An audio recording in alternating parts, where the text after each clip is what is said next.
Hello students, welcome to Bio Root classes.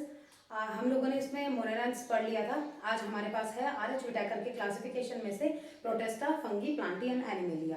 तो fungi, animalia और Plantae kingdom आपके पास next chapter अलग से ही है। हम इसमें इसके अलावा थोड़ा और पढ़ेंगे वायरसेस के बारे में।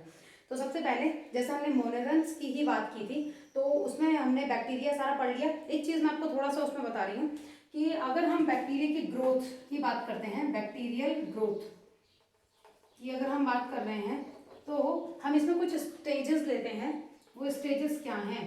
तो वो है लैग फेज, ये then log phase, then stationary phase and then death phase. Lag phase, log phase, stationary phase and then death phase. ठीक है, तो ये चार होते हैं। तो इनको ये कहा जाता है कि ये एक हाइपरबोलिक कर्व ये बना रहे हैं। ठीक है, और अगर हम इसमें रिप्रोडक्शन की बात करते हैं तो बाइनरी फिजन सबसे ज्यादा एक most common type of reproduction है बैक्टीरिया में। तो मोनेरांस में बाकी इसमें ये है कि जैसे जो माइटोकॉन्ड्रिया के जैसे कौन काम करता है, तो मिसोसोम है जो माइटोकॉन्ड्रिया के जैसे काम करता है। तो मोनेरांस का तो यही था। अब हम बात करते हैं उसके बाद सेकेंड इज प्रोटेस्टा। तो प्रोटेस्टा, देखिए प्रोटेस्टा को आर.एच. व्हिटेकर के क्लासिफिकेशन में प्रोटेस्टा के अंदर वो सारी चीजें रखी गई हैं जो या तो प्लांट और एनिमल दोनों की जैसी दिख रही हैं, या फंगस के जैसे कैरेक्टर्स ला रही हैं और कुछ एनिमल्स के जैसे कैरेक्टर ला रही हैं। तो मतलब दो से ज्यादा किंगडम का कैरेक्टर अगर किसी एक पे है तो उसको हम किस में रख देते हैं? प्रोटेस्टा के अंदर रख देते हैं। मतलब आप ये कह सकते हैं कि जहां थोड़ा कंफ्यूजन था उन सारी चीजों को किसके अंदर डाल दिया गया? प्रोटेस्टा के अंदर। बट इसके अलावा इसी में एक और चीज होनी चाहिए कि ये यूनिसेलुलर और यूकैरियोट्स हैं, यूकैरियोटिक हैं। तो eukaryotes, unicellular means single celled, eukaryotes means कि having well developed nucleus and well defined nuclear membrane. ठीक है, तो अब इसके अंदर अगर हम कैटेगरी या इसको कैटेगराइज करते हैं, तो कैटेगराइज में हम इसको कुछ बेसिक चीजों में बांटते हैं। The first one is chrysophyta. Chrysophyta which include diatoms and desmids. The second one is dinoflagellates, having two flagella. Dino यानी two, having two flagella. The third is euclinophyta, which include euclina. Then slime molds, which include fungi, या हम ये कह सकते हैं कि ये उन चीजों को इंक्लूड करता है जो फंगी के जैसे कैरेक्टर्स दिखाते हैं बट नॉट ट्रू फंगस, यानी फॉल्स टाइप के फंगस जो हैं वो इसके अंदर आएंगे। And the last one is protozoans. तो व्हाट आर प्रोटोजोआंस? जो ज्यादातर जो प्रोटोजोआंस है डिजीज कॉजिंग ऑर्गेनिज्म ये होते हैं।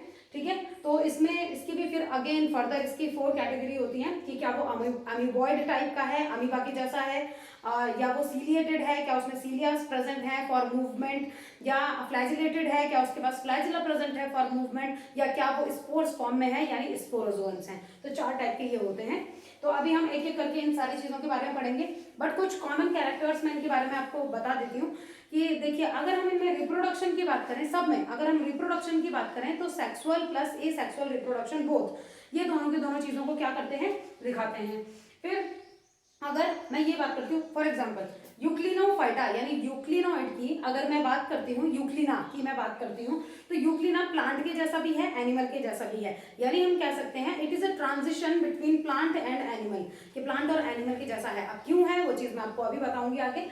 बट तो ये ज्यादातर ये सारे ये हैं कि या तो ये, अगर मैं सिर्फ एक न्यूट्रिशन के बेसिस में एक एग्जांपल देती हूँ कि इनमें से कुछ है जो ऑटोट्रॉपिक हैं, तो अगर ये ऑटोट्रॉपिक हैं तो हम इनको प्लांट की कैटेगरी में रखेंगे। बट फिर वही कभी कभी क्या शो करते हैं, कभी कभी हाइड्रोट्रॉपिक या होलोजोइक या सेप्रोफाइटिक। तो अगर saprophytic mode of nutrition show कर रहे हैं तो उनको हम फंगस के अंदर रखेंगे। जैसे स्लाइम मोल्ड्स की हम बात करते हैं कि वो उससे कैटेगराइज या उससे बिलोंग करता है या उसके जैसा थोड़ा है ये। और अगर हम कि वो होलोजोइक है यानी हाइड्रोट्रॉपिक है और होलोजोइक यानी सॉलिड फूड को कंज्यूम कर रहा है, तो इट मीन्स क्या है? वो एनिमल्स के अंदर आएगा। तो अब हम एक एक करके इन सब चीजों के बारे में पढ़ेंगे। देखिए सबसे पहले क्राइसोफाइटा के बारे में पढ़ेंगे हम इसमें। क्राइसोफाइटा में कुछ चीजें, जैसे इसमें मैंने आपको बताया कि डाई एटम्स और डेस्माइट्स आते हैं। तो डेस्माइट्स को हम क्या कहते हैं, diatoms and desmids. Desmids are also known as golden algae, golden algae. अब इसमें कुछ कैरेक्टरिस्टिक फीचर्स क्या होंगे, तो पहले तो मैं क्वेश्चन आपको बताती हूँ, इसके बाद में बताती हूँ इन्हीं से ही कितने क्वेश्चन आए हुए हैं, ठीक है। तो ये हो गया। अब इसमें सेल वॉल की अगर मैं बात करती हूँ तो सेल वॉल एक अलग टाइप की होती है।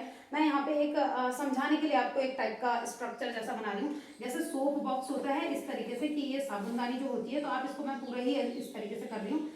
ये जो जैसे साबुनदानी होती है, एक के ऊपर एक इस तरीके से हम क्या करते हैं, उनको बंद करते हैं, वैसे ही यहाँ पे क्या होती है, टू वॉल्ड पतली पतली सी थिन लेयर होती है इसमें, और ऐसे, और इसमें क्या होते हैं, एम्बेडेड विद इस तरीके से पूरा क्या होते हैं, सिलिका।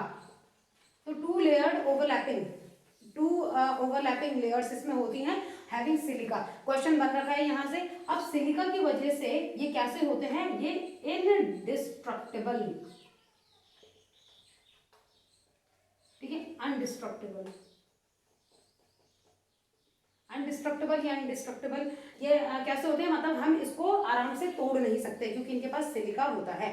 अब यहाँ अगर मैं डाई एटम्स की बात करती हूँ तो यहाँ क्या होता है, ये जब डेड होते हैं तो डेड होने पे ये एक वो बनाते हैं, जैसे एक डाई एटोमिशियस अर्थ, मान लीजिए समुद्र में ये जहाँ पे हैं, वहां पे जब ये डेड हो गए हैं तो सिलिका इनसे रिश्ता हुआ नीचे आता है और वो क्या करता है, डाई एटोमिशियस अर्थ प्रोड्यूस करता है, बनाता है। या एक और हम बोलते हैं किसलगर, ठीक है। तो दे प्रोड्यूस या दे आर डेड रिमेन्स, मैं यहाँ पे लिख देती हूँ, dead remains produce diatomaceous earth and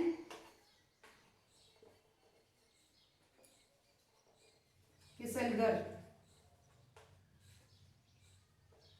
ठीक है। ये आपके पास एनसीईआरटी में है नहीं किसलगर का, बट इससे क्वेश्चन बन रखा है आपका। और वो क्वेश्चन ये था कि जो किसलगर्स होते हैं वो क्या होते हैं, तो वो होते हैं dead remains of diatoms. और किस नेचर क्या है इनका कि कैसे होंगे ये, तो ये सिलिकॉन इनमें होता है क्योंकि due to silicon, due to silica, तो ये कैसे होते हैं, सिलिकेट्स हम इनको कहते हैं, ठीक है। और इसके अलावा अगर इन्हीं में हम बात करते हैं, मैंने डाई एटोमिशियस अर्थ की बात की कि जो वो सिलिका है उसने क्या किया, डाई एटोमिशियस अर्थ समुद्र में बना दी। अब अगर हम उसको कट करते हैं तो कट करके उसको हम कुछ चीज़ों के लिए यूज कर सकते हैं। तो किन किन चीज़ों के लिए यूज करते हैं, used to make filters, filters के लिए। अब ये जो फिल्टर्स है मैं इसमें बता रही हूँ, ये शुगर इंडस्ट्री में यूज किए जाते हैं उसको फिल्टर करने के लिए। जब जो गुड़ है, जो चीनी जब बन रही है उससे, तो उसको गरम गरम जो है, अगर उसको हम किसी सीव, नॉर्मल सीव से करेंगे तो वो एकदम से पिघल जाएगी। तो इसीलिए ये डाई एटोमिशियस अर्थ के जो वो टुकड़े लेके आए होते हैं तो उनको एज ए फिल्टर हम यूज करते हैं। Why, because they are heat tolerant, ठीक है। तो क्योंकि ये कैसे होते हैं, ये होते हैं हीट या टेम्परेचर टॉलरेंट। तो शुगर इंडस्ट्री में हम इनको यूज करते हैं, हम इनको ऑयल रिफाइनिंग इंडस्ट्रीज में भी यूज करते हैं, ऑयल रिफाइनिंग इंडस्ट्रीज में हम इनको यूज करते हैं, ठीक है।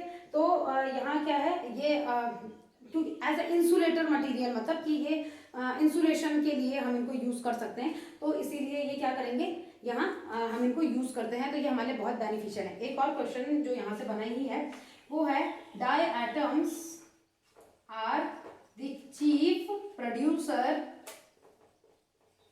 in the ocean।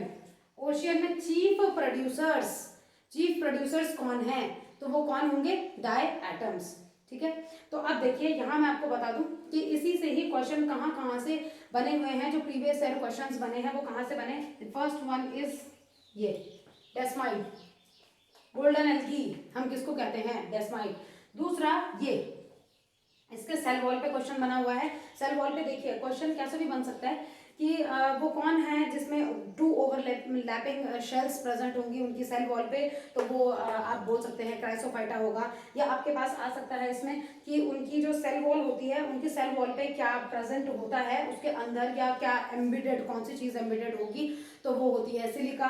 और वो हो सकता है आपके पास कि वो कैसा होता है, वो इनडिस्ट्रक्टेबल या अनडिस्ट्रक्टेबल होता है, हार्ड सा हो जाता है, इसीलिए मरने के बाद ये डायटोमिशियस अर्थ ये प्रोड्यूस करते हैं।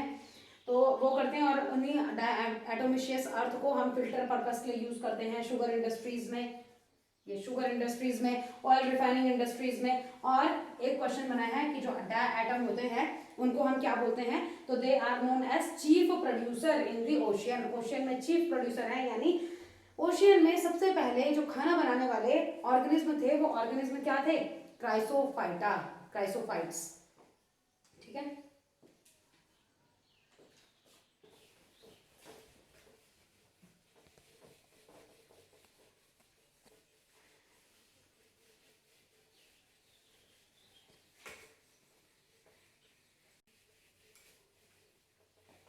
नाउ द सेकंड इज, इसमें आप याद रखिएगा डायटम्स में एक चीज आप याद रखिएगा, एक्सोस्पोर्स इसमें पाए जाते हैं, एक्सोस्पोर्स फाउंड इन डायटम्स में पाए जाते हैं।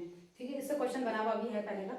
अब उसके बाद बात करते हैं सेकंड कैटेगरी जो है डीनोफ्लैजिलेट्स की, डीनोफ्लैजिलेट्स।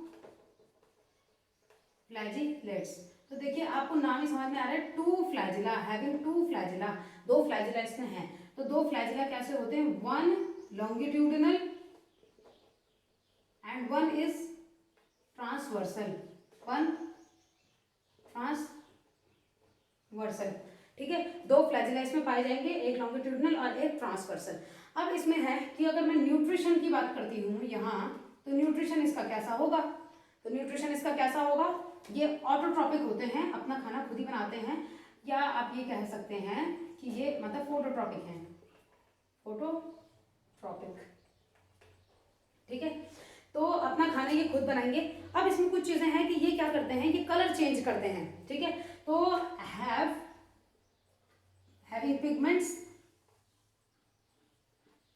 due to which they are colorful, they are red, yellow,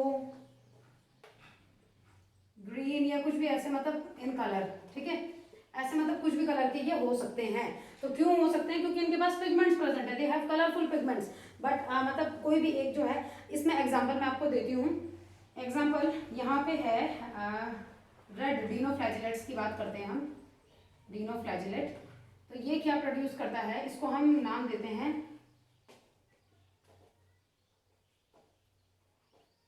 गोनाइलेक्स। ठीक है, गोनाइलेक्स इज ए रेड डीनोफ्लैजिलेट, और ये क्या काम करेगा, it is responsible for red tides के लिए ये रिस्पॉन्सिबल होता है। एक चीज मैं आपको इसमें और बता देती हूँ, एनसीईआरटी में नहीं है बट क्वेश्चन बन रखा है। ये जो ग्वाइनोलेक्स है ये क्या करता है, एक सीक्रेट करता है टॉक्सिक सब्सटेंस या एक टॉक्सिन सीक्रेट करता है विच इज नोन एज सेक्सीटॉक्सिन। और ये सेक्सीटॉक्सिन क्या करता है, ये किसी भी, मान लीजिए अगर ये किसी समुद्र में है, बहुत ज्यादा प्रेजेंट है, और ये ऐसा टॉक्सिन सीक्रेट कर रहा है, तो मछली ने इसको खाया, मछली इस टॉक्सिन की वजह से पैरालाइज्ड होगी एंड डेड हो जाएगी। ठीक है, फिर उस मछली को मान लीजिए ह्यूमन ने खाया, तो फूड चेन के थ्रू ये टॉक्सिन ह्यूमन की बॉडी में भी जाएगा, और जैसे बायोमैग्निफिकेशन कोई भी टॉक्सिक सब्सटेंस, कुछ टॉक्सिक सब्सटेंस शो करते हैं, वैसे ही ये भी शो करेगा, और क्या करेगा, ये भी पैरालिसिस प्रोड्यूस कर देगा in human and fishes, human और फिशेस में। ठीक है, तो फिशेस ही क्यों बोला, क्योंकि ये समुद्र में ही होते हैं, तो अगर इनका बहुत ज़्यादा कंसंट्रेशन हाई हो जाता है तो उसके वजह से ये सिर्फ उन्हीं को ही ज़्यादा नुकसान पहुंचाएंगे। तो ये हुआ आपका डीनोफ्लैजिलेट्स के बारे में, यानी 2 फ्लैजिला इनके पास हैं, लॉन्गिट्यूडनल और ट्रांसवर्सल। खाना बनाने की बात करते हैं तो ऑटोट्रॉपिक और फोटोट्रॉपिक हैं, बट क्योंकि इनके पास पिगमेंट प्रेजेंट है, तो पिगमेंट की वजह से ये क्या करते हैं, ये डिफरेंट डिफरेंट कलर के हो सकते हैं। रेड डीनोफ्लैजिलेट्स की बात करते हैं तो गोनाइलेक्स जो क्या करता है, रेड टाइड के लिए रिस्पॉन्सिबल है, और ये टॉक्सिक सब्सटेंस सीक्रेट करता है सेक्सीटॉक्सिन, जो पैरालाइसिस कर देता है ह्यूमन और फिशेस को। एक और चीज इसमें मैं आपको बताती हूँ, एनसीईआरटी में ये भी नहीं है बट क्वेश्चन यहाँ से भी बना है, नॉक्टिल्यूका।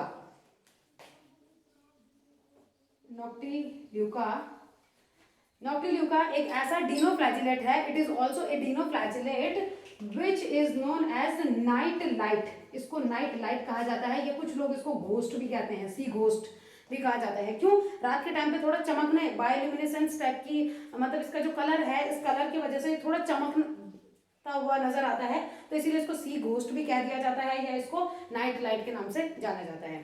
ठीक है, तो ये आपका डिनोफ्लैजिलेट्स है। इसके बाद नेक्स्ट जो है किसमें, प्रोटिस्टा में, वो है आपका यूक्लिनोफाइटा। तो यूक्लिनोफाइटा में अगर आपको किसी को स्क्रीनशॉट लेना है तो आप ले लीजिए, नोट कर रहे हैं जो स्क्रीनशॉट ले लीजिए इसका। देन यूक्लिनोफाइटा की बात करते हैं, तो देखिए यूक्लिनोफाइटा में यूक्लिना आते हैं, और यूक्लिना को हम क्या कहते हैं, they are the transition between plant and animal. ठीक है, intermediate between plant and animal. तो यूक्लिनोफाइटा इंक्लूड यूक्लिना। ठीक है, तो यहां सबसे मेन चीज जो इसकी है, सॉरी इंटरमीडिएट भी कर सकते हैं, या हाँ intermediate between plants and animals. Why they are intermediate between plants and animals? क्योंकि अगर हम प्लांट की बात कर रहे हैं तो प्लांट के जैसे ये क्या करते हैं, ये फोटोसिंथेसिस शो करते हैं, तो प्लांट के जैसा इसलिए क्योंकि ये क्या है, फोटोसिंथेसिस शो करेंगे। और एनिमल्स के जैसे कैसे, कि ये क्या करते हैं, ये हेटेरोट्रॉपिक हैं और ये मूवमेंट शो करते हैं, शो मूवमेंट। अब वाई मूवमेंट, किसकी वजह से मूवमेंट, बिकॉज ऑफ फ्लैजिला, क्योंकि इसके पास फ्लैजिला है। अब फ्लैजिला की ही जब मैं बात कर ही रही हूँ, तो फ्लैजिला में मैं आपको बता देती हूँ कि दे हैव 2 फ्लैजिला, 2 फ्लैजिला इनके पास हैं, 1 लॉन्गर 1 शॉर्टर, एक लॉन्ग और एक short, 1 is long and 1 is short. 2 flagella इनके पास हैं। इनकी बॉडी अगर मैं यूक्लिना की बात करती हूँ तो यूक्लिना कुछ इस तरीके से होता है, ये छोटा फ्लैजिला और एक तरफ बड़ा फ्लैजिला। ठीक है, अब यहाँ हम बात करते हैं, ये है, इसमें कुछ सेल ऑर्गेनेल्स हैं। यहाँ हम बात करते हैं स्टोर्ड फूड। तो food is stored in the form of paramylum. Question आ रखा है, एनसीईआरटी में नहीं है। पैरामाइलम, तो पैरामाइलम आप क्या बोल सकते हैं, कन्वर्जन ऑफ स्टार्च,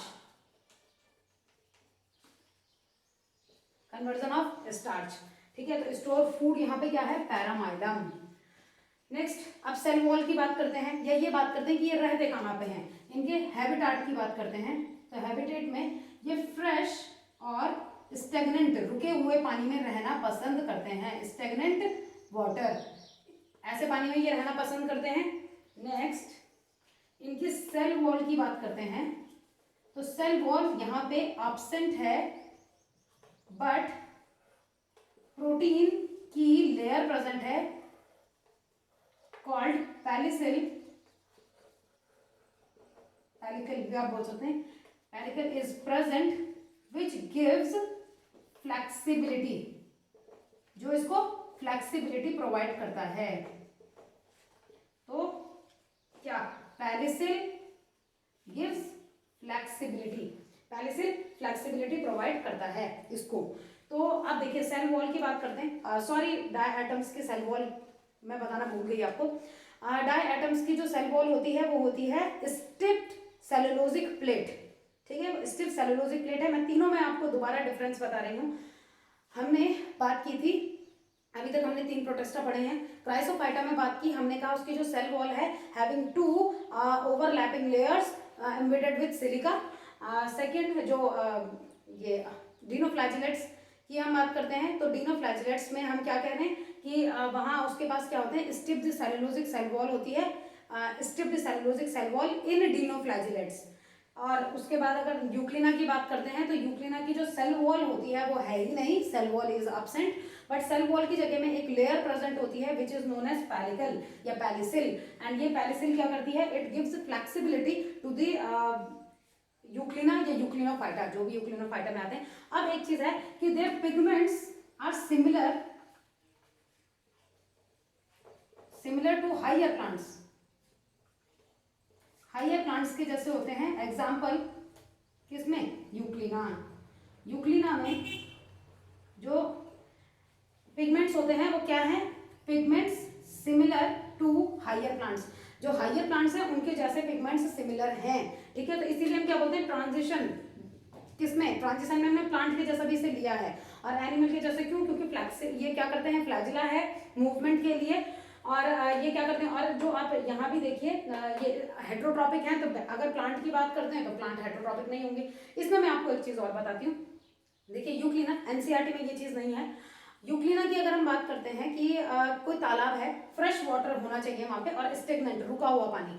अगर यूक्लिना तालाब में ऊपर प्रेजेंट है तो वहां पे वो क्या करता है, वहां पे वो फोटोट्रॉपिक मूवमेंट, वो ये फोटोसिंथेसिस शो करेगा, अपना खाना खुद बनाएगा। क्यों, क्योंकि उसको वहां पे सनलाइट आराम से मिल पा रही है। ग्रीन कलर के होते हैं ये, कहीं कहीं पे ऑरेंज कलर के भी होंगे, बट ग्रीन कलर के बेसिकली ये होते हैं, क्योंकि इनके पास भी क्लोरोफिल प्रेजेंट होता है।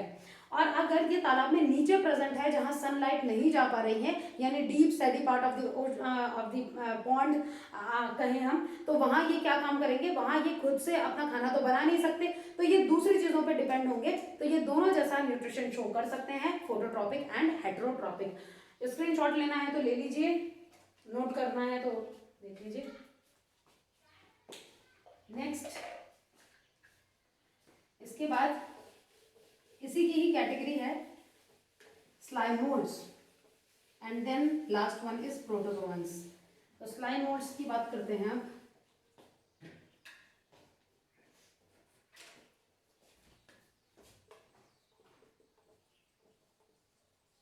स्लाइमोल्ड्स में मैंने आपको क्या बताया, आप इसको ये भी लिख सकते हैं कि ये फॉल्स फंगस है। ये भी कोई गलत नहीं होगा, क्योंकि फंगस पूरी तरीके से है ही नहीं, तभी तो इसको प्रोटेस्टा में रख दिया कि फंगस के जैसी कुछ चीजें दिखा रहा है, बट पूरी तरीके से फंगस नहीं है। तो अब स्लाइम मोल्ड्स में क्या होता है, यहाँ ये कैसी जगहों में ये पाए जाते हैं, या ये कैसा इनका जो, पहले न्यूट्रिशन की बात करते हैं। तो न्यूट्रिशन इसमें कैसा होगा, अगर मैं फंगस वाली कैटेगरी की बात कर रही हूँ तो न्यूट्रिशन इसमें सेप्रोट्रॉपिक आप बोल सकते हैं, सेप्रोट्रॉपिक न्यूट्रिशन, सेप्रोफाइटिक या सेप्रोट्रॉपिक न्यूट्रिशन आप कर दीजिए, न्यूट्रिशन इनमें होता है, ठीक है। यानी डेड एंड डिके मैटर से ये अपना खाना ले लेते हैं। फिर अगर बात करते हैं कि फेवरेबल कंडीशन या अनफेवरेबल कंडीशन में ये कैसे टाइप की अपनी फॉर्म्स दिखाते हैं, तो ड्यूरिंग फेवरेबल कंडीशन, जब कंडीशन सही आई, ड्यूरिंग फेवरेबल कंडीशन ये एक एग्रीगेट फॉर्म करते हैं, फॉर्म एग्रीगेशन कॉल्ड प्लाज्मोडियम। तो आपको क्या याद रखना है, आपको दो चीजें इसमें याद रखनी है, फेवरेबल कंडीशन में प्लाज्मोडियम, ठीक है। फिर बात करते हैं अनफेवरेबल कंडीशन में ये क्या करेगा, ये जो प्लाज्मोडियम है forms spores. Why spores, unfavourable condition spore, why it form spore during unfavourable condition. तो इसलिए क्योंकि आपको खुद भी पता है जो स्पोर्स हैं वो रेजिस्टेंट होते हैं, because they shows resistant, resistant to temperature, resistant to ये एसिड, रेजिस्टेंट टू एल्कली। तो इस तरीके से क्योंकि ये बहुत अलग अलग चीजों के लिए रेजिस्टेंट शो करते हैं, इस वजह से क्या किया जाता है, ये अपने अनफेवरेबल कंडीशन में, क्योंकि फेवरेबल होगी तो ये प्लाज्मोडियम फॉर्म कर देंगे, ठीक है, बट अनफेवरेबल कंडीशन में खुद को बचाने के लिए एक डॉर्मेंसी स्टेज जो आप कह सकते हैं, तो उसके लिए ये स्पोर्स प्रोड्यूस करेंगे।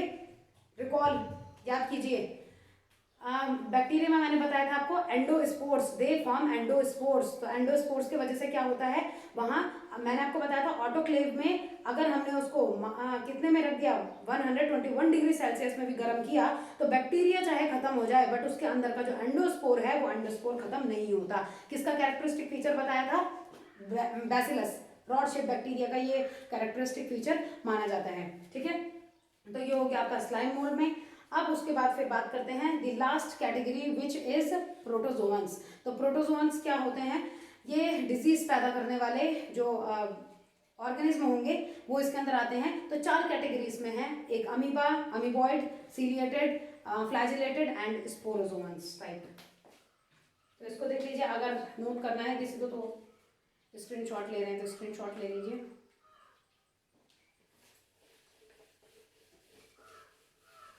देखिए अभी थोड़ा राइटिंग में भी इतनी अच्छी नहीं बन पा रही है क्योंकि मुझे जल्दी जल्दी करना है सिलेबस आपका।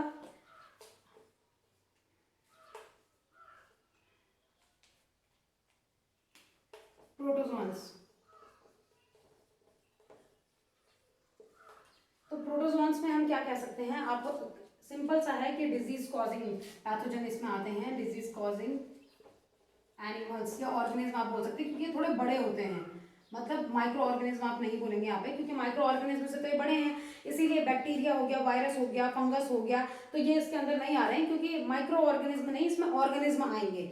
ठीक है, तो अब प्रोटोजोन्स में अगर हम बात करें तो ये अगर खाने की मैं बात करूं तो खाने में तो आप खुद सोचिए, ये डिजीज पैदा कर रहे हैं, ये क्या करेंगे, ये हमारी बॉडी में आ रहे हैं तो इनके पास खुद तो ये खाना बना नहीं रहे होंगे। तो इसकी 4 कैटेगरी होती हैं। The first is amoeboid protozoans, then ciliated protozoans, then flagellated protozoans, and the last one is sporozoans। Last आपके पास स्पोरोजोन्स। तो अब इसी में बात करते हैं, सबसे पहले अमीबॉइड प्रोटोजोन्स की बात करते हैं, यानी नाम से ही पता चल रहा है आपको कि इसमें हम किसकी बात कर रहे होंगे, अमीबा की हम इसमें बात कर रहे होंगे। ठीक है, तो अब अमीबा की ही कुछ चीजें आपको बता देती हूँ जो आपको पता भी है कि एक तो इसके पास क्या है, ये कहीं से भी इस तरीके से सूडोपोडिया, फॉल्स फीट, ठीक है, तो मूवमेंट इनमें किसके थ्रू होगा, तो यहाँ आप ये भी कह सकते हैं कि on the basis of movement, आप कह सकते हैं कि मूवमेंट के बेसिस में क्या किया गया है, इनको कैटेगराइज कर दिया गया। तो देखिए on the basis of movement, तो मूवमेंट किसके थ्रू होगा, pseudopodia, podia means feet, pseudo means false, यानी हैविंग फॉल्स फीट्स, ये फॉल्स फीट्स हैं। अब इनको आप इनका फीट मानिए, आप इनको इनका माउथ मानिए, कुछ भी मानिए, फॉल्स माउथ मानिए, फॉल्स फीट मानिए, तो ये है खाना जैसे यहाँ से आया तो ये इसको क्या करता है, इस तरीके से बंद कर लेगा, फैगोसाइटोसिस, और अंदर ले लेगा। ठीक है, तो फिर फूड वैक्यूल के अंदर डाइजेशन होगा, देन एक्सक्रीटरी वैक्यूल है, कुछ कॉन्ट्रैक्टाइल वैक्यूल हैं जो इनको वेस्ट प्रोडक्ट को किनारे तक लेकर आते हैं, वो सब चीज़ें आपको पता है, वो जरूरी नहीं है, बस मैं यहाँ पे ये चीज़ आपको बता रही हूँ कि इसमें मूवमेंट थ्रू सूडोपोडिया होता है। एक और चीज़ यहाँ आपने एंटामीबा हिस्टोलाइटिका की आपने बात अगर हम करें तो आपने ये चीज पढ़ी भी है कि ये डिजीज पैदा करता है कौन सा, अमीबिक डिसेंट्री। ठीक है, तो it is responsible for amoebic dysentery, तो अमीबिक डिसेंट्री ये प्रोड्यूस करता है। बोलते हैं बेसिकली 2 टाइप की डिसेंट्री ज्यादा कॉमन होती है, बैसिलरी डिसेंट्री, बैसिलस बैक्टीरिया के थ्रू होती है, तो वो तो ये कहा जाता है कि bacillus dysentery is common in जो चिल्ड्रंस हैं, छोटे छोटे बच्चे हैं, उनमें ज़्यादा पाई जाती है, जबकि अमीबिक डिसेंट्री तो जो मैच्योर या जो बड़े लोग भी हैं उन पे भी देखने को मिल सकती है, अगर उन्होंने contaminated food, a food which is contaminated by amoeba, अगर उसको वो लेते हैं तो वहाँ पे हो सकता है कि उनको फूड पॉइजनिंग हो जाए, या ये इस तरीके से अमीबिक डिसेंट्री उन पर हो सकती है। सेकेंड बात करते हैं सीलिएटेड प्रोटोजोन्स, तो सीलिएटेड प्रोटोजोन्स यानी हैविंग सीलिया, तो सीलिया में एग्जांपल अगर मैं इसी में बात करती हूँ, पैरामीशियम, पैरामीशियम कुछ गलत नहीं होगा, इस तरीके से पूरी बॉडी में क्या है, इस तरीके से cilia are present, small hair like projections. एक चीज मैं और आपको बता दूं, आपके पास बहुत बार क्वेश्चन आ जाता है, ये वैसे आपके पास आगे के चैप्टर में है वैसे, बट जो स्ट्रक्चरल ऑर्गेनाइजेशन है उसमें आपके पास है ये, लेकिन मैं आपको बता देती हूँ, silica are also present in our body. तो हमारी बॉडी में कहाँ प्रेजेंट होता है, तो हमारी बॉडी में जो रेस्पिरेटरी ट्रैक है, इस रेस्पिरेटरी ट्रैक में ये प्रेजेंट होगा, और सीलिया हमेशा मूवमेंट कैसे करेगा, इस तरीके से अपवर्ड मूवमेंट, मतलब वो कभी भी किसी चीज को इस तरीके से नीचे नहीं करता, जैसे सीलियां हैं, ये सीलियां हैं, ये सीलियां हमेशा अपवर्ड मूवमेंट करेंगे। ठीक है, तो हमारी बॉडी में 2 जगह सीलिया प्रेजेंट है, बहुत बार क्वेश्चन आया है।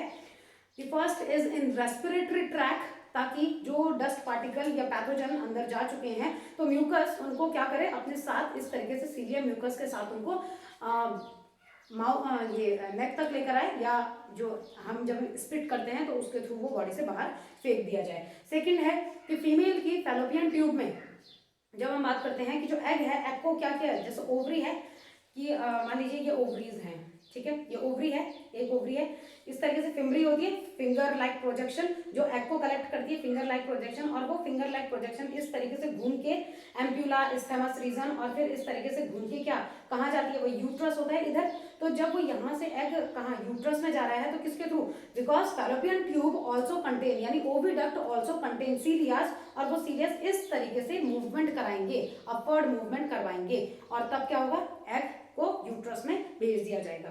ठीक है, तो मतलब हमारी बॉडी में दो जगहों में ज्यादा सीलिया प्रेजेंट होते हैं, in respiratory tract and in female fallopian tube. तो इसमें अब एक चीज मैं आपको बताती हूँ, देखिए अगर पैरामीशियम भी ज्यादा हो जाता है किसी खाने में, अगर कंटामिनेटेड विद पैरामीशियम है तो फूड पॉइजनिंग वो भी प्रोड्यूस करता है। और यहाँ इनके पास एक ये आप इसे ले लीजिए, ये गुल्लेट इसे कहा जाता है, यानी इसके पास पाया जाता है गुल्लेट, जो क्या काम करेगा, एक ओपनिंग है जो माउथ और एनस दोनों के जैसे काम करती है। ठीक है, तो यहाँ से ये क्या करते हैं, माउथ प्लस एनस आप बोल सकते हैं, माउथ और एनस के जैसे ये काम करता है, ओरल पोर्स इसमें प्रेजेंट होते हैं। तो ये अब पैरामीशियम की एक चीज और मैं थोड़ा बता दूं, है नहीं इसमें, बट इनके पास दो न्यूक्लियस होते हैं, micro nucleus and macro nucleus, छोटा न्यूक्लियस बड़ा न्यूक्लियस। ठीक है, दो न्यूक्लियस इनमें प्रेजेंट होते हैं। आपने देखे होंगे इस तरीके से स्ट्रक्चर होता है, एक न्यूक्लियस यहाँ, एक कहीं और हो सकता है इस तरीके से। ठीक है, इनके पास वैक्यूल्स पाए जाते हैं इस तरीके से, ये ऐसे ऐसे टाइप का आपने देखा होगा, कॉन्ट्रैक्टाइल वैक्यूल्स होते हैं इस तरीके से। तो ये हो गया, शू शेप का होता है, जूता बोलते हैं, जूते जैसा शेप का ये होता है। ठीक है, तो उसके बाद बात करते हैं फ्लैजिलेटेड प्रोटोजोन्स। तो फ्लैजिलेटेड प्रोटोजोन में जिनके पास फ्लैजिला है, समझ आ ही रहा है, तो हैविंग फ्लैजिला, वो जिनके पास, यहाँ देखिए सीलिएटेड मीन्स हैविंग सीलिया,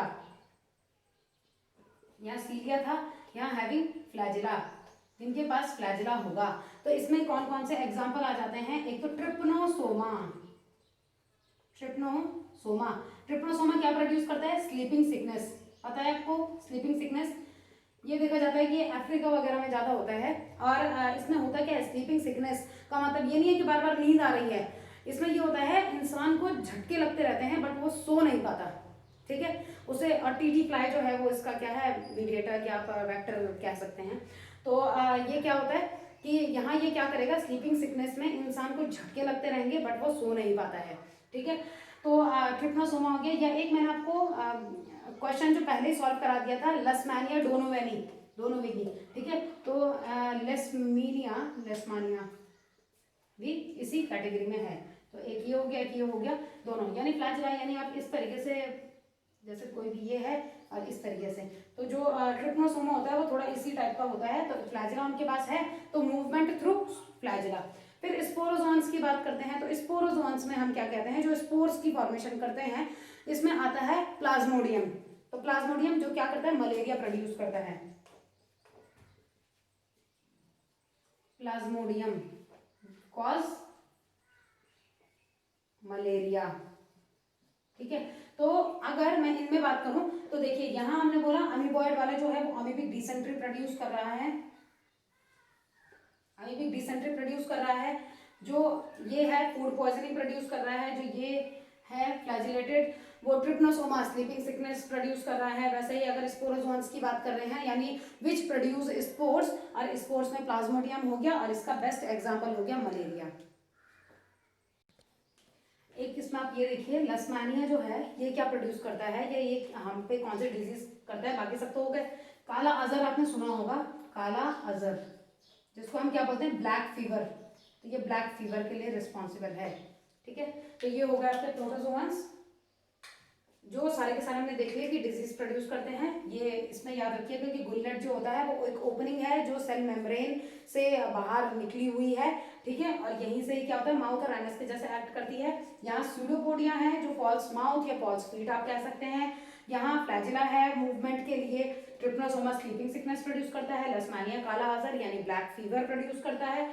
अगर स्पोरोजोन्स की बात करते हैं तो स्पोरोजोन्स यानी आप यहाँ पे ये चीज भी बोल सकते हैं, produce infectious spores, infectious spores. ठीक है, और ये क्या है, जैसे प्लाज्मोडियम हो गया तो ये मलेरिया प्रोड्यूस करता है। तो ये आपका हो चुका है पूरा प्रोटेस्टा। प्रोटेस्टा में एक बार मैं आपको फटाफट रिकॉल करा रही हूँ। इसमें हमने क्राइसोफाइट्स में सिर्फ डायटम्स और डस्माइट्स की बात की थी। डस्माइट्स गोल्डन एल्गी हो गई। इसमें हमने सेल वॉल की बात की कि 2 लेयर से बनी हुई है, एम्बेडेड विद सिलिका। ये एटोमेशियस अर्थ बनाते हैं जिनको हम फिल्ट्रेशन के लिए यूज करते हैं, हम पॉलिशिंग पर्पस के लिए भी यूज करते हैं, और they are the chief producer in the ocean. Chief producer हैं।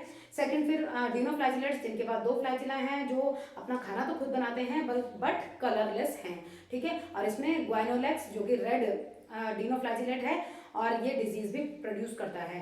फिर उसके बाद यूक्लिनोफाइटा यानी यूक्लिना जो अपना खाना खुद भी बना सकता है अगर सरफेस में है, अगर बहुत नीचे चला गया तो नहीं बनाएगा। इसके जो पिगमेंट्स हैं वो हायर प्लांट्स से एसोसिएटेड हैं या उनसे मैच करते हैं, तो इसीलिए इसको प्लांट की कैटेगरी में भी रख दिया। बट इसके पास फ्लैजिला है मूवमेंट के लिए और कभी कभी अपना खाना खुद नहीं बनाता, इसीलिए इसको एनिमल की कैटेगरी में भी रख दिया गया है, ठीक है। बाकी स्टोर फूड क्या है वो आप देख लीजिएगा।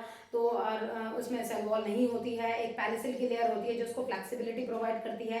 किससे मिलके बनी होती है? वो प्रोटीन से मिलके बनी होती है, ठीक है। फिर उसके बाद हमने बात की स्लाइम मोड्स। तो स्लाइम मोड्स में हमने 2 चीजें पढ़ी कि फेवरेबल कंडीशन में वो प्लाज्मोडियम बनाएगा, अनफेवरेबल कंडीशन में वो स्पोर्स की फॉर्मेशन कर देगा। और लास्ट हमने पढ़ा ये प्रोटोजोन, जिसमें हमने 4 कैटेगरी पढ़ी। अब हम फंगस की बात करते हैं। देखिए आपका ये जो लेक्चर है ये बहुत लंबा हो जाएगा, तो मैं ऐसे कर रही हूँ कि मैं फंगस का आपको अभी कैटेगरी बता रही हूँ और आज इवनिंग तक मैं आपको इस चैप्टर का फुल जो है वो पूरे नेक्स्ट वीडियो, लास्ट वीडियो आपकी जो इस चैप्टर की होगी वो मैं आपको प्रोवाइड कर दूंगी। आपने उसमें क्लासेस ऑफ फंगस क्योंकि हमारा बच रखा है थोड़ा सा प्लांटी एनिमेलिया बच रखा है, और वायरस, वायरॉइड, वायरॉन्स और पायरॉन्स ये हमारे पास बचे हैं। तो ये आप अभी पॉसिबल नहीं हो पाएगा, बहुत आपका लेक्चर लंबा हो जाएगा, तो इसलिए मैं इसको बाद में आपको आज शाम तक मैं प्रोवाइड कर दूंगी ये वीडियो। देखिए अब उसके बाद हम बात करते हैं फंगी, फंजाई। फंजाई क्या है? Non green plants.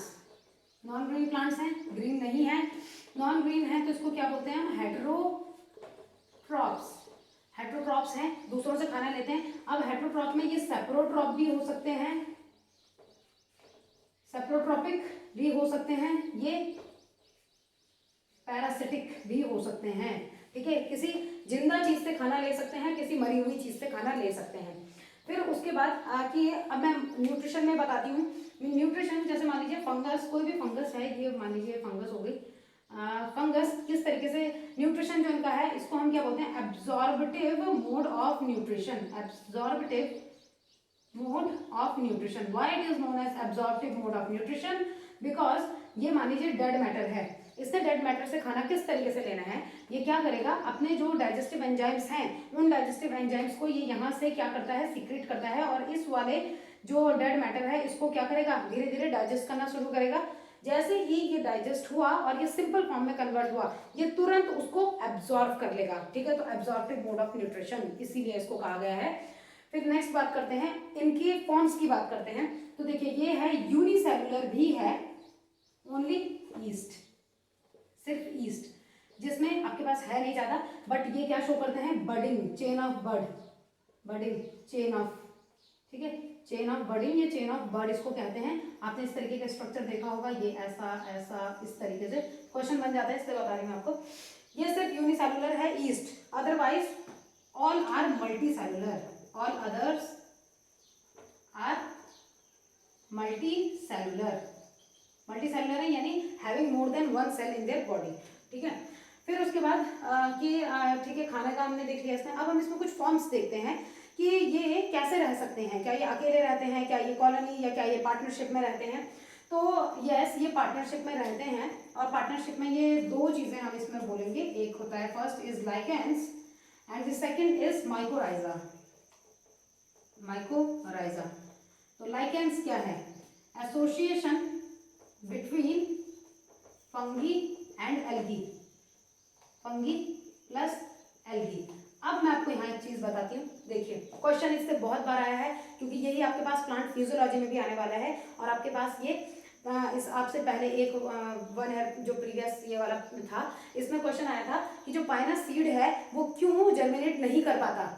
तो क्यों, मतलब वो विदाउट फंगस जर्मिनेट नहीं कर पाता, क्यों? क्योंकि फंगस उसको क्या कर रहा है? उसको वाटर भी प्रोवाइड कर रहा है, ठीक है। तो वाटर, जब तक वाटर नहीं मिलेगा उसको तब तक, क्योंकि ड्राई कंडीशन में ज़्यादा रहते हैं, तो इसीलिए वहां पे क्या होता है, आप जिम्नोस्पर्म में मैं आपको बताऊंगी कि ज़ेरिक कंडीशन कहा जाता है उनको, क्योंकि वो इस तरीके से होते हैं ना स्लोप, तो पानी वहां पे रुक नहीं पाता ज्यादा, इसलिए ज़ेरिक कंडीशन कहा जाता है। तो सीड को जर्मिनेट होना है तो मॉइस्चर भी चाहिए उसको, तो वो मॉइस्चर उसको फंगस अगर उस पर लग जाती है तो वो उसको प्रोवाइड करती है। तो देखिए इसमें फंगल पार्टनर को हम क्या कहते हैं, माइकोबायोन्ट। अच्छा, फंगस की स्टडी को क्या कहते हैं मैं आपको बता दूं, mycology. Mycology is the study of fungus, study of fungus. अगर हम एल्गी की बात करते हैं तो फाइकोलॉजी कहा जाता है, तो वहीं से ही एल्गल पार्टनर को फाइकोबायोन्ट कहा जाता है यहाँ, ठीक है। तो माइकोबायोन्ट हो गया, माइको मीन्स फंगस और फाइको मीन्स हो गया एल्गी। अब मैं आपको एक चीज और बता दूं, देखिए फंगस जो है वो नॉन ग्रीन प्लांट है, अपना खाना खुद नहीं बना सकता। फॉर एग्जाम्पल ये थी एल्गी, ठीक है, इसके साथ ये फंगस है, इस पे अटैच हो गई। फंगस क्या करेगी, इसके पास होती है हाइफीज, ठीक है, माइसीलियम एंड हाइफीज, जिनको ये बहुत लंबा कर सकता है, ब्रांच लाइक या थ्रेड लाइक स्ट्रक्चर है, तो इसको ये कितना भी लंबा करके और कहीं से भी वाटर और मिनरल्स को खींच के ला सकता है और उसको ये एल्गी को दे सकता है। क्यों, क्योंकि एल्गी के पास ट्रू रूट्स नहीं होती, आपने पढ़ा है ये चीज, उसके पास ट्रू रूट्स नहीं होती, तो इसीलिए क्या होगा, वो बहुत दूर से अपना खाना नहीं ला सकता या रॉ मटेरियल नहीं ला सकता, तो फंगस उसको वो रॉ मटेरियल प्रोवाइड करेगा और वो फंगस को खाना प्रोवाइड करेगा। एल्गी ने जो खाना बना दिया है, यानी phycobiont gives nourishment to the mycobiont, give food to the mycobiont, and mycobiont give water and minerals to the phycobiont. तो बोथ आर एसोसिएटेड या both are mutually beneficial with from each other. तो यहाँ हम क्या बोलते हैं इसको, ये हो गया म्यूचुअल एसोसिएशन, इनका सिम्बायोटिक एसोसिएशन। तो ये जो दोनों चीजें हैं, इन दोनों को हम क्या कहेंगे, सिम्बायोटिक एसोसिएशन, मतलब दोनों को एक दूसरे से फायदा हो रहा है।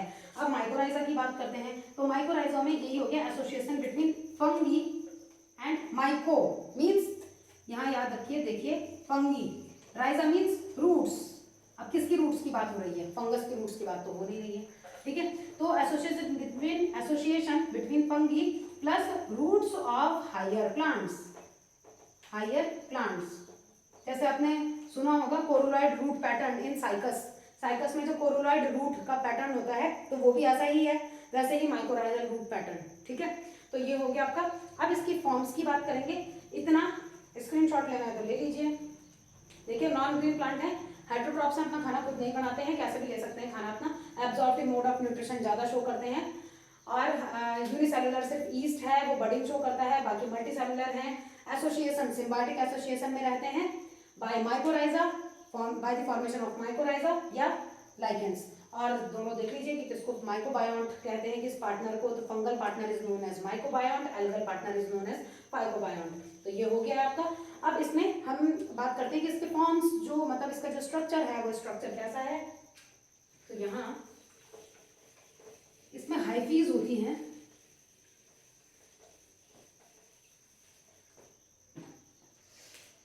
देखिए thread like structure called hyphae, hyphae and group of mycelium and group of hyphae, या एग्रीगेशन बोल सकते हैं, ग्रुप या एग्रीगेशन आप यहाँ पे बोल सकते हैं, कॉल्ड माइसीलियम।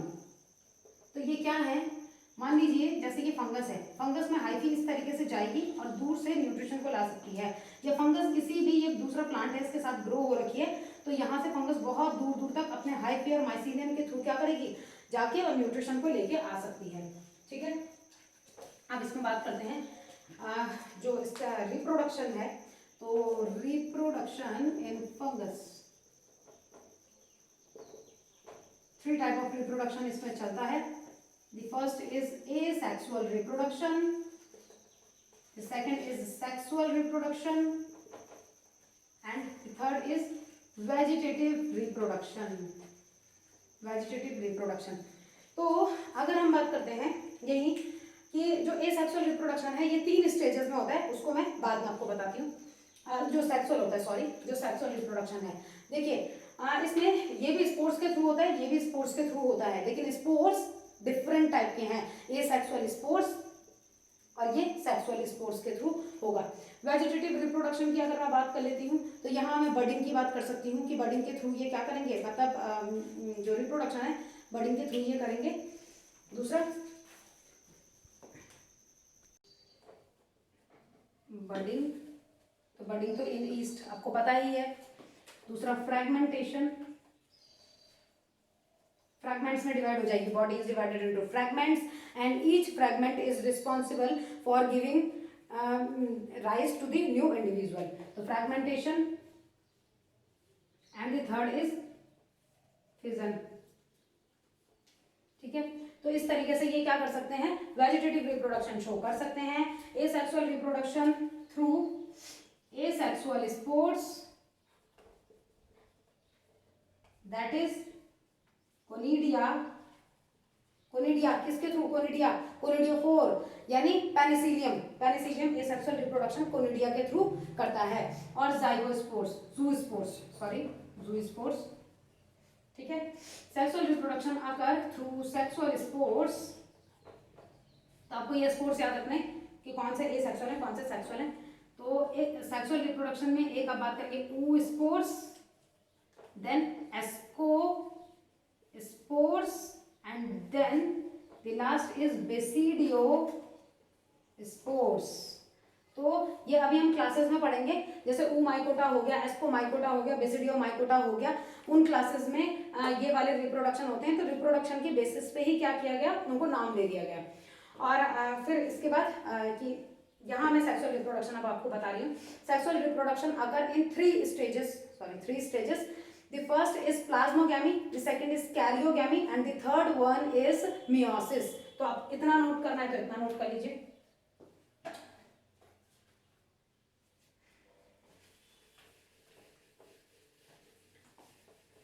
आज इतना ही आपका दूंगी मैं। देखिए sexual reproduction occur in 3 stages। The first is plasmogamy first, then karyogamy, then meiosis। तो अब यहाँ ध्यान दीजिए, प्लाज्मोगैमी और कैरियोगैमी के बीच में यहाँ पे एक स्टेज आती है विच इज नोन एज, इन दोनों के बीच की स्टेज है which is known as dikaryon stage, ठीक है। तो प्लाज्मोगैमी समझिए, मैं यहीं पे डायग्राम बनाती जा रही हूँ। इसमें प्लाज्मोगैमी में क्या है कि दो कोई भी जो सोमैटिक वो हैं गैमेट्स की अगर हम बात कर लेते हैं, ये इस तरीके से ये क्या होगा, ये पास पास आ गए हैं, हैविंग इनके अपने अपने खुद के न्यूक्लियस थे, ठीक है, ये पास आए हैं। फिर डाइकैरियन स्टेज क्या हो गई कि इन्होंने क्या किया, इस तरीके से दो कैरियंस हैं, कैरियन मीन्स न्यूक्लियस, ठीक है, कैरियन का मतलब क्या होता है, न्यूक्लियस, तो दो न्यूक्लियस इनमें हैं। अब डाइकैरियन स्टेज सिर्फ कुछ ही फंगस शो करती हैं, तो it is the characteristic feature of only ascomycetes and basidiomycetes. Question बहुत बार आ रखा है। डाइकैरियन फेज जो है, ये डाइकैरियोटिक फेज जो है, ये तो ये सोचिए कि one of the favourite question है एग्जामिनर का, जो आपको देगा ही देगा, ठीक है। तो हर 1 या 2 साल के बाद ये क्वेश्चन आ जाता है। तो एस्कोमाइसीड्स और बेसिडियोमाइसीड्स ही डाइकैरियन स्टेज को शो करते हैं, अदरवाइज कोई और ऐसा शो नहीं करता। नेक्स्ट आपके पास कैरियोगैमी। कैरियोगैमी का मतलब क्या हो गया, फ्यूजन